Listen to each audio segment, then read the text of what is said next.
So it's great to be here, back at Rex with Nick and Cameron and Alan as doing this special joint newsletter between the Rex Foundation and the World as It Could Be that is Perspectives on Social Change.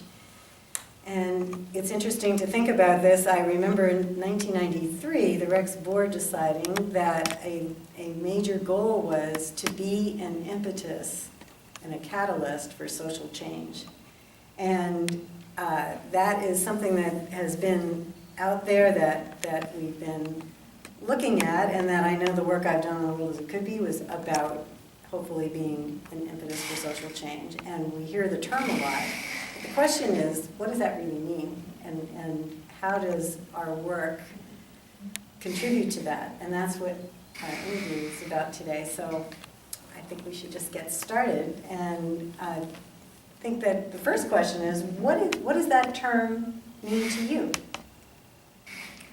Well, to me, I take a pretty broad view of what social change can encompass, in as much as I think that social change is a daily activity in one's life, in our communities, and certainly in the Rex world, we're able to find ways that it's being exposed on a daily basis through all the various grantees that we support. But I look at it even more fundamentally in kind of the daily path that you live your life with, because social change can be, as I've said before, picking up a piece of litter on the way to work, doing something proactively in your school, coaching a baseball team even, all these things are inhibiting, or not inhibiting, but are promoting social change.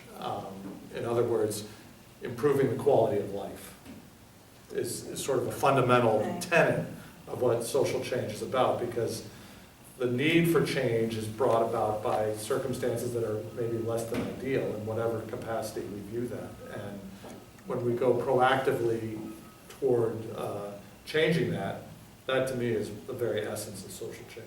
Absolutely. And I see ourselves, Rex and World as It Could Be, as agents of social change out every day to make the world a better place for the people around us, the global community even broader than us. And it's really important that it starts with individual actions and ripples out into the community. Right. So social change, it takes so many forms of your individual actions, your collective actions, and it's about promoting a better world. Right. I don't think we can underestimate the value of one person standing up and being a voice to change something that needs to be rectified. And we can build on that as we have together, realizing the power of our community coming together and empowering individuals, groups, community groups, but us working in this collective form through Rex Foundation, World as It Could Be, taking the energy that we bring when we're together, when we're working on music, when we're working on gatherings, when we're working, creating some form of community, and then translating that into a set of broader actions out in the community. That's really powerful. Right. That's what's so unique about what we're doing. We're not sitting here like a typical foundation where you get a piece of paper and you read a grant proposal and you say, what are your milestones? Sure, we're looking at all that, but we're looking at what is the meaning, what is the value of what these people are doing, and what can we do to empower everybody to make a much greater impact out in the world. So why do you think it's important to bring some attention to the term social change itself? Well, we are birthed from the social change movements that preceded us.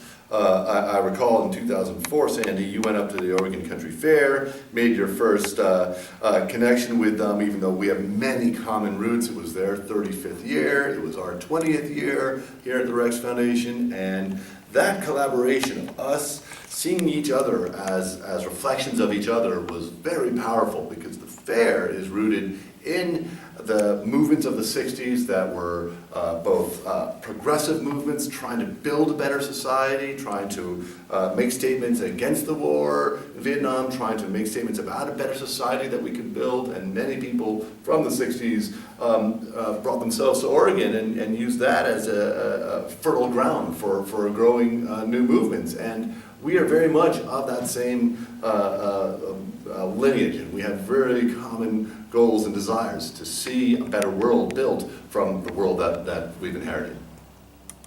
Okay. What do you think, Cameron? Well, I mean, to pick up on what Nick's saying, I mean, I think the definition or the terminology surrounding social change is probably has its importance in terms of the historical perspective, that this has been an ongoing thing, that societies over time have fought to improve themselves over time and sometimes go against the kind of prevailing wisdom of the time, and that's really an important concept to adhere to, because you will continually come up against situations where you'll be rebuffed and you'll be in the minority and feel that maybe that opinion isn't valid, and yet as you persist, these things come to bear and do become more well considered in the society at large.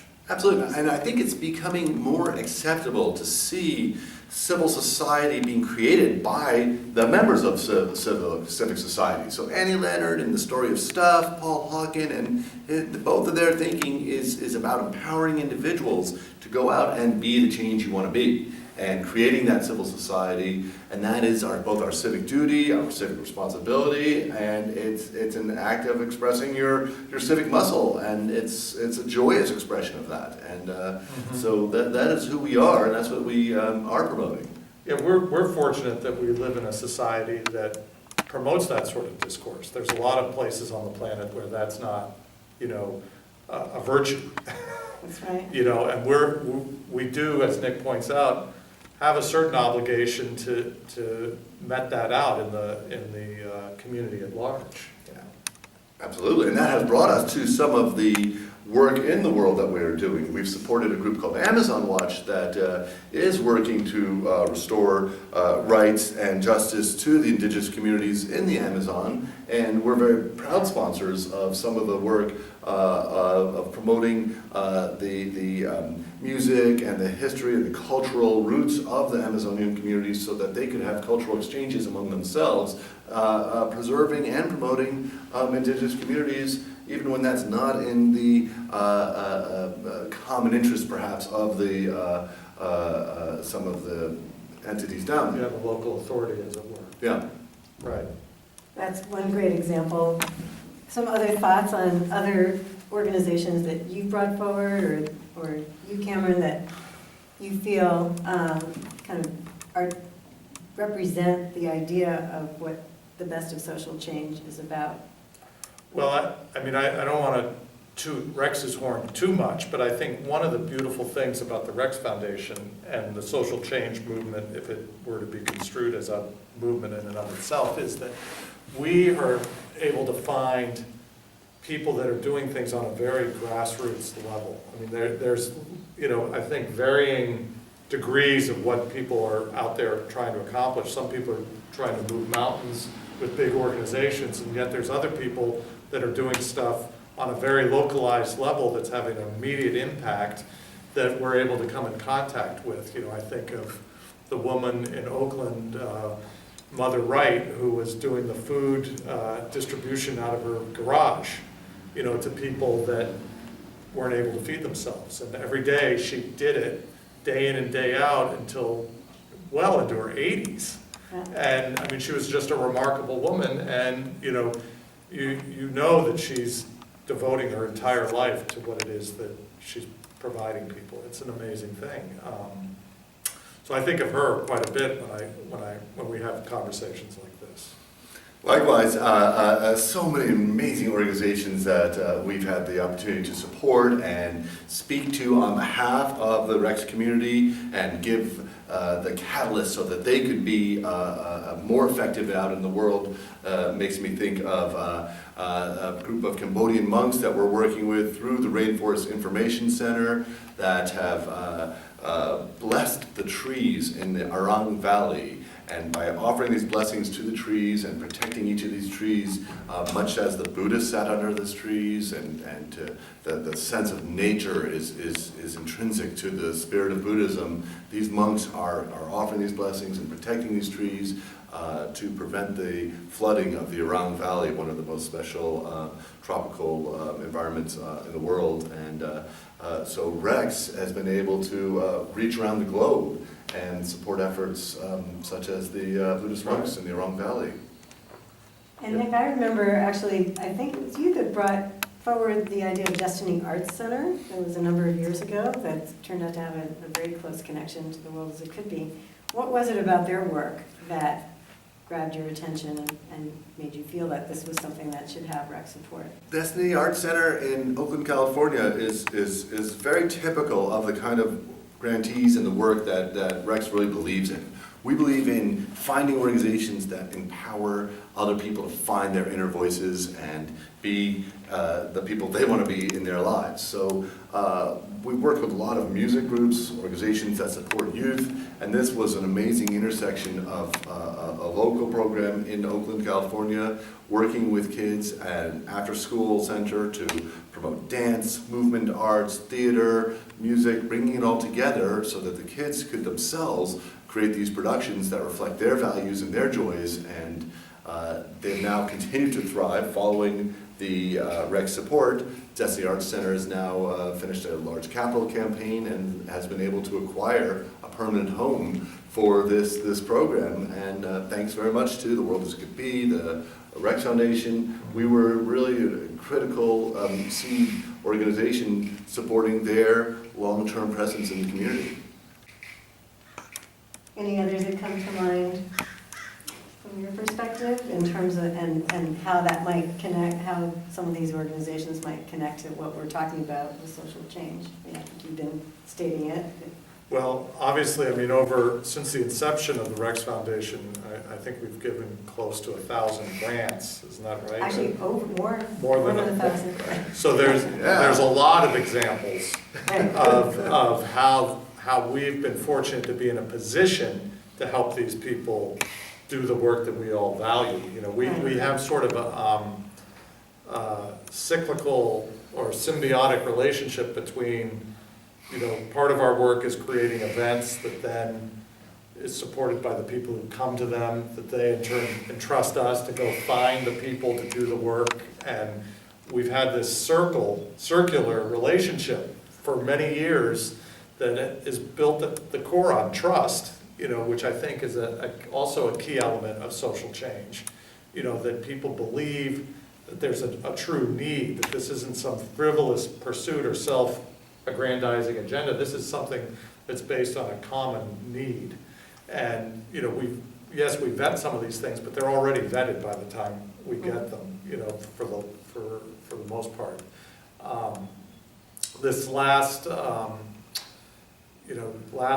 granting cycle, one of our board members brought us a great proposal about a group that's doing work on the Pine Ridge Indian Reservation. And their work was primarily, this is Conscious Alliance that I'm speaking of, their work has been largely driven by providing necessary food for people on the reservation. They have been going up there for a long time. They saw another need, which was to create drum clinics for the young boys in the tribe because they were losing touch with their traditional ways. And, you know, so now they're going to be helping these young boys learn how to build the drums, play the drums, and the spiritual connection that they have historically to the process, the ritual, the community building aspect of it. It was a tremendous proposal, you know, and I think it also resonates with us on the notion of, you know, music having a core element in bringing about change as a focus point, you know, and certainly the founders of the Rex Foundation, being Grateful Dead largely, saw the wisdom in that. And I think I'd like to even bring in Danny Rifkin, who was the first ED of Rex, and I had the honor of succeeding him because he had started Project Avery. Right. And I feel that represents to me a tremendous example of a grassroots effort on social change, of really trying to break the cycle of young kids whose families are in some way incarcerated. Right. And perhaps. Well, I can talk speak to about that that, directly, because, there's many tentacles that come from that story. Danny and I were working together with a group of Tibetan monks, the Kyoto monks, that Mickey got introduced to through Houston Smith, who's a professor of religious studies at UC Berkeley. And they had the unique capacity to chant and form a chord, which the human voice was thought to be unable to do. They can do that. We did a performance in Berkeley, and on our way home on a rainy night, the monks were looking over at San Quentin Prison and asked us to pull. They didn't know what it was, what the building was, but they knew that it was likely a prison. And so when they learned that that was what it was, we pulled over on the side of the road, and they did a ceremony for the incarcerated souls inside of the prison. Well, that then in turn got us thinking about, well, maybe we can bring the monks inside the prison. So we made some efforts to reach the chaplain at the prison, and at first, it was like, well, I don't know. And then we went in, and the monks did a ceremony inside the prison. And that was really remarkable. That then led to us meeting the inmate choir at the prison, which was composed of inmates and guards. And it was the first case in the California penal system where such a thing existed. So then we decided, well, we'll make a record of that. So we went in and we recorded a record, and the proceeds of that went to the Victims Relief Fund. Then after that, we were talking with the chaplain that we knew, and Danny was asking him about what other things, what other needs are you? And the chaplain, Earl Smith, a terrific guy, mentioned the kids of the incarcerated inmates. So then Danny had the presence of mind to say, well, why don't we start a camp for these kids and see if we can't try and break the cycle? Well, Danny was one guy who decided to go do this, and this isn't the first instance of Danny showing some incredible insight and leadership in creating something truly meaningful. But in this case, his camp was started. He created a board of directors. We gave them a grant to get started. We helped them find a camp to hold the first camp, and they've now been going, 12, 15 years now, and it's expanded, and it's going, in fantastic directions, and it's having the desired result from the standpoint that now some of the first kids that they were introduced to that might have been 8 or 9 are now the first kids in their family going to college. It's having an immediate effect. Now, it's not front page news, but it's good work, and it's social change at its core, and it's affecting people's lives in a positive way. And it's really a remarkable achievement. And again, there was many tentacles that came from that one instance of pulling the van over on that particular rainy night. So. Well, and maybe you can tell me a little more about some of the other camps we've supported. Camp Winter Rainbow, Camp Winter Rainbow, another family organization. We've supported them at Rex a couple times, and believe in them as well. How did that all come about? Well, that was, again, Danny was at the center of that one too, I think, in as much as that, when Wavy Gravy, who has been friends with Danny and the bands pretty much since the beginning, decided to create a camp for kids of the inner city that may not have access to those sorts of resources. That was the genesis of that, and they gave it a circus twist, and, again, another example of one person, in the case of Wavy, and him putting together like-minded people to help create this circumstance for kids that might not have the opportunity to go have an incredible opportunity. And, that's been going great guns probably for, 30 plus years, 35 years, I think, a long time.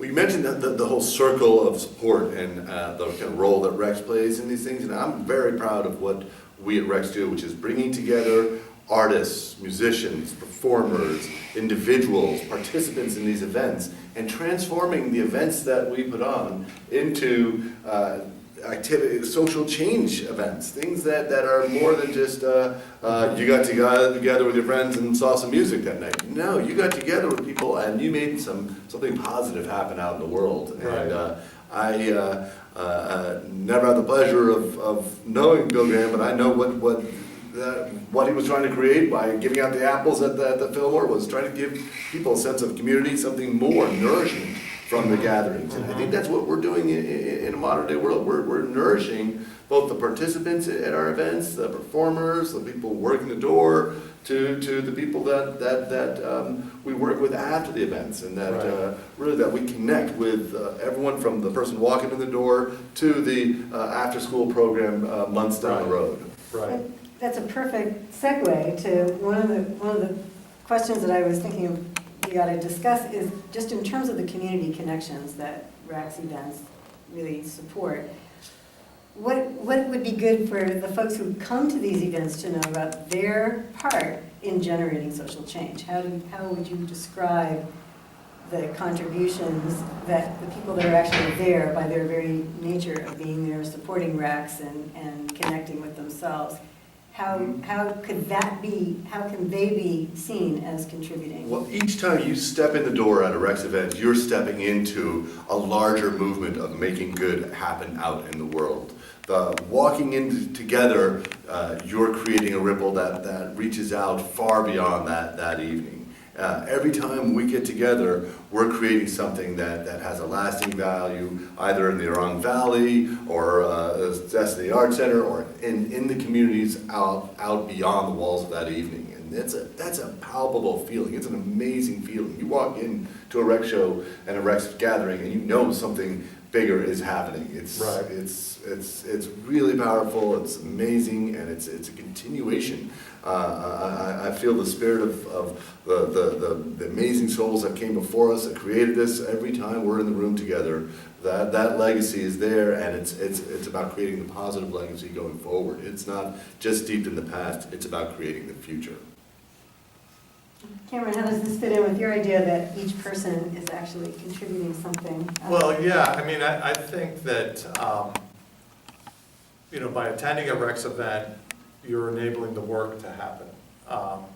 The work that all these different organizations are undertaking.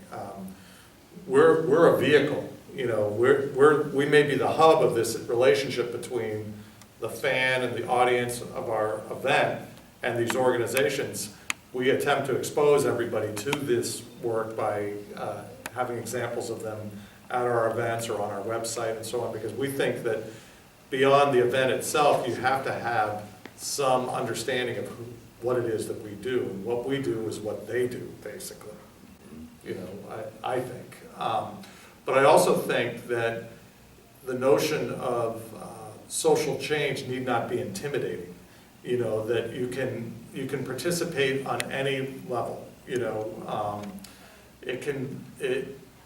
I have a very broad view of it myself, and I think that because I spend a lot of time in my kids' school, as we all have to these days. I think participating in the educational process, regardless of where you are, is social change, because you're helping educate the next generation. That's what it's, at its root, social change has a very core element of education involved in it.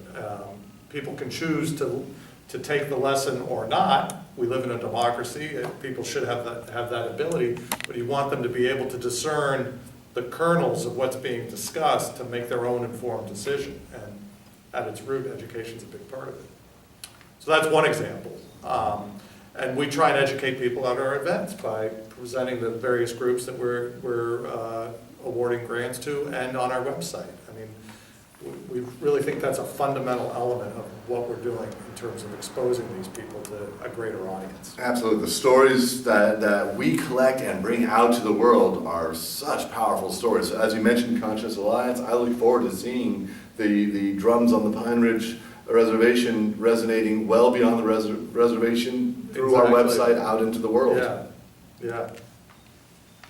And I think, I myself, from my own experience with the events too, the importance of the community connections that people feel, and the fact that by being in a positive environment, by realizing that you can actually feel happy and feel a sense of joy and know that you're connected to not only supporting Rex, that you're getting a kind of infusion of a sense that good is possible, that this in and of itself has an effect that can ripple beyond the event itself. And Right. hopefully have a positive effect. And tell me, Cameron, a little bit how sometimes we've worked with amazing local coordinating committees, and I think you know about this too, Sandy, when an event is happening in Oregon or in Baltimore, it's been really a pleasure to work with the local host committee, finding some amazing groups that we might not have heard of. Any examples you want to bring up from that? The one that as you mentioned that, what I recall with great happiness is it was actually Aaron Gadiel, who is Andy Gadiel's brother, who was on the host committee in Chicago. And he had recommended a youth theater program that he had been aware of, that he said, he passed by it all the time. And he brought it forward, it was reviewed, and did receive a grant. And what Aaron said was, from that point forward, every day that he went by, he had this tremendous sense of satisfaction that he actually helped further its positive effect, and that he had something to do with that. And I think that that's been the case with a lot of the folks that have been part of the host committees in different communities, where they realize that they may not think they're doing that much, but they're actually making a significant contribution. Right, and something else that you pioneered, Sandy, I thought was really beautiful is the Rex Jams over at some of the festivals we've been at. And that's a really beautiful tool to translate the music and the gathering and the people of the moment into something tangible out into the community. That it's really defined, and you've done a great job of upfront identifying, look, we're going to have this magical afternoon together, and there will be solar panels going onto a school building afterwards based on your contributions. Can you describe some of that sort of how that works? I want to give credit to Matt Butler from the Okay. Everyone Orchestra, because he's the one that said yes when we first thought about this. It was actually at 10,000 Lakes, was the very first one. And he That's was Matt Butler performing from there. Everyone Orchestra? Matt Butler of the Everyone Nice. Orchestra, also board Board member member. of Rex. Yeah. And that was a great collaboration between the festival, who wanted to support the local high school music program. And so that's when we agreed. We said, well, let's do a Rex Jam, and the money we raise will go toward the school music program on top of whatever you give as well. And it was a tremendous success. They actually had some volunteers that came from the Rotary Club and other local communities that were helping go out and collect the funds, and they came back and they didn't know who the Rex Foundation was. They had no idea what this was about. Then they were counting out the money and then seeing it go into the program. And one of the volunteers who worked with the high school afterwards sent pictures that money from that first jam helped reactivated the marching band of the school. It had been, and they could not afford to do anything, and that money actually brought them back. And there's a great photo on the website of the marching band in full force. So that really was the catalyst for doing more of it, and each place that those have happened have really been quite positive. And you bring up an example there of collaboration. You mentioned the Rotary Clubs. I think what makes Rex so unique for me is the degree to which we are really embracing collaboration, whether it be with artists, other nonprofit groups, other community organizations. It's really different. This is not an organization that operates in isolation. When it's time to have a dialogue on social change and thinking about the future of society, Sandy reached out to the San Francisco Mime Troupe and a few other local organizations. We came together and hosted a really beautiful dialogue, and we'll do that with so many other organizations, whether it's artists or other nonprofits. You brought us together with the Water Wheel Foundation from Fish. Really amazing, the connections out in the world that we embrace. And we're strengthened by what we bring to it. So that all, the part that started with the Mime Troupe at the Avalon, that was the first event we did after declaring the impetus for social change as a goal. So perhaps as a way of just bringing this all together, I'm wondering, especially Cameron, as you're bringing Rex forward, how do you feel about having that as a, I don't know if it's a mandate necessarily, but as a goal of Rex and into the future as this idea of having this role in the world of social change as part of what Rex does? Well, to me, it's just core to our mission. I mean, it's what we do. I don't even look at, I can't see what we do in any other way, frankly. I think that, I hesitate to put the terminology to it too closely, only because it's just so core. It's almost like the air that we breathe. Everything we do is based around changing things for the better, which, again, I think is, my broad impression of it is all-encompassing. So I think everybody can be participating in social change, whether they're part of a movement or walking down the street, That's sort of my take on the whole thing. And I think everyone on the Rex board and the people that participate with us and the organizations that we support all clearly walk that walk, And I think the vast majority of, I dare say, all of our audience members and participants in our events walk that walk too, with us. Yeah, there's no question that with Cameron, it's going to be fantastic with you at the helm, because you understand, you've lived and breathed and helped create Rex and been part of this family for so long that you understand what is effective. You've been a voice of wisdom and a voice of let's move this thing forward. So I'm excited. I think we can do a lot in this world. And there's a lot of change coming, baby. Here we go.